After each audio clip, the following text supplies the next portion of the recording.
Alors le PSG d'Emery, ça donne quoi? À l'aide d'une petite rétrospective ainsi que de statistiques, nous allons établir dans cette vidéo une sorte de bilan des performances d'Unai Emery depuis son arrivée. Avant de venir à Paris le 28 juin 2016, Unai Emery a notamment entraîné des équipes comme Valence et Séville, club avec lequel il a remporté 3 Ligues Europa d'affilée, 2013, 2014 et 2015, ce qui en fait le club le plus titré de la compétition. Il a donc été recruté pour la scène européenne et avait réputation de parfaitement gérer les doubles confrontations, c'est-à-dire match aller et retour. Et on peut comprendre cette volonté quand on voit à quel point Paris a galéré ces dernières années pour se qualifier au match retour. Sorti sur un match nul au Barça en 2013 avec Ancelotti, la défaite à Chelsea en 2014, de nouveau Barcelone en 2015 avec Laurent Blanc et City en 2016. Bref, jusqu'ici Paris fait peur, notamment avec son grand Zlatan, mais continue de se faire rouler en ne passant pas l'écart. Or, l'image d'un club, c'est important, que ce soit pour attirer des stars, effrayer l'adversaire, ou même vendre des maillots. Alors, qui de mieux que le triple vainqueur européen pour succéder à Monsieur Touillette? Paris se tourne donc vers notre ami Unai Emery. Bon, dès le début, il fait rire, il sait pas s'exprimer en français, mais bon, ça va venir. Je vais dire à US, c'est énervé un peu, normal. Vainqueur du trophée des champions 4-1 contre Lyon, Emery démarre fort, bien que le trophée soit maintenant acquis et fasse partie du minimum syndical.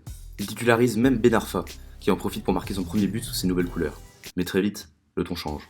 Troisième journée de championnat, le PSG perd à Monaco 3-1 et inquiète en se faisant distancer d'entrée. Les deux matchs qui suivent restent toujours en demi-teinte, un partout contre Saint-Etienne et Arsenal. Plus que jamais, le départ de Zlatan se fait sentir, avec un Cavani encore trop peu adroit devant le but. La phase de poule de Ligue des Champions est elle aussi laborieuse.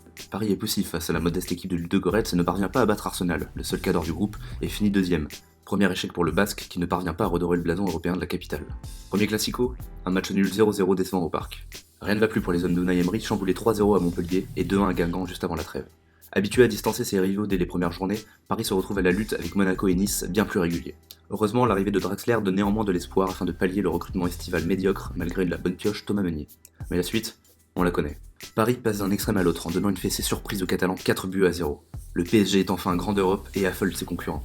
Mais c'était sans compter la désillusion du retour, avec un manque total de caractère. Emery ne prend aucun risque et aligne son équipe type classique, si séduisante sur le papier mais pétrifiée sur le terrain. Le patron Kipembe du match aller est replacé sur la touche par Monstro Thiago Silva, dont le mental est décidément bien discutable sur les gros rendez-vous. Mais ça, on le verra dans une autre vidéo. Aucun choix tactique payant. Même la rentrée d'Aurier porte à préjudice quand on regarde son marquage sur Sergi Roberto. Naufrage historique. Le PSG devient instantanément la risée européenne et se décrédibilise totalement. Le 4-0 de l'aller devenant presque anecdotique. Emery a été recruté pour ce genre de défi. Tenir tactiquement et mentalement sur une double confrontation. Or, les Parisiens n'y étaient pas du tout, ou plutôt ils étaient restés à la pizzeria sur cette superbe vidéo. Les Rouges et Bleus sont restés sur leurs acquis, qui certes avaient été efficaces au parc, mais anticipés au Camp Nou. Si Messi et Suarez étaient abandonnés en attaque dans un premier temps, ils ont finalement été soutenus par Iniesta et le retour de Rakitic en tant que titulaire. C'est vrai que tout de suite, ça change d'André Gomes. Du coup, aucune solution de relance courte pour la défense parisienne, laissant place à des dégagements hâtifs et de nombreux cafouillages comme sur le but contre son camp de Kurzawa. A ensuite lieu une séquence d'attaque-défense de pratiquement 1 heure, avec aucune pression sur le trio défensif barcelonais, devenant un véritable métronome. Coup de tonnerre donc, qui retentit d'autant plus avec la perte du titre de Ligue 1, 8 points derrière Monaco. Heureusement, la saison se termine sur un succès en Coupe de France et Coupe de la Ligue face à ce même Monaco. Pour moi, Emery sauve son poste grâce au succès au Vélodrome, car une victoire 5-1 face au rival de toujours, ça sonne toujours bien. Malgré tout, le pari Emery est raté. Échec en Ligue 1, humiliation européenne et le gâchis de Ben Arfa. Le coach fait encore rire, on le sent toujours crispé sur le côté, il peine à se justifier et n'est pas raccord avec ses propres choix. Comment peut-on recruter Ben Arfa, Krikoviak et Ressé, les deux derniers joueurs étant sûrement fruits de sa volonté, sans leur donner vraiment leur chance? Pire, en les excluant du groupe. Autre exemple, Lucas était la saison dernière son joueur le plus utilisé. Aujourd'hui, il ne cumule même pas 90 minutes de jeu. Son turnover est discutable, et ses statistiques le sont d'autant plus.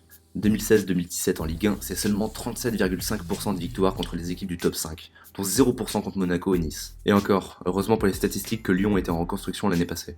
En Ligue des Champions, c'est 50% de victoires. D'ailleurs les gars, n'hésitez pas à faire pause si vous voulez checker toutes les stats.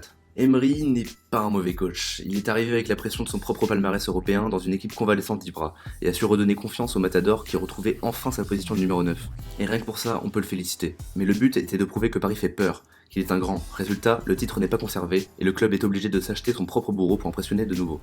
Pour ce qui est de cette saison, rien d'alarmant, avec seulement 2 défaites, et assez d'avance pour passer la trêve tranquillement. Mais une première place de groupe amère après la défaite lors du seul gros test de la saison. Avec de telles stars en attaque, le travail paraît presque déjà fait, et Emery gère plutôt bien leurs égos, comme sur le penalty gate par exemple. Mais l'équipe manque toujours de caractère et doit être menée par un leader, que ce soit sur le terrain ou sur la touche. Pour l'instant, ce n'est le cas nulle part. Pensez-vous qu'avec Ibra dans le vestiaire à la mi-temps, Paris aurait vraiment mangé 6 buts à Barcelone? Affaire à suivre face au Real.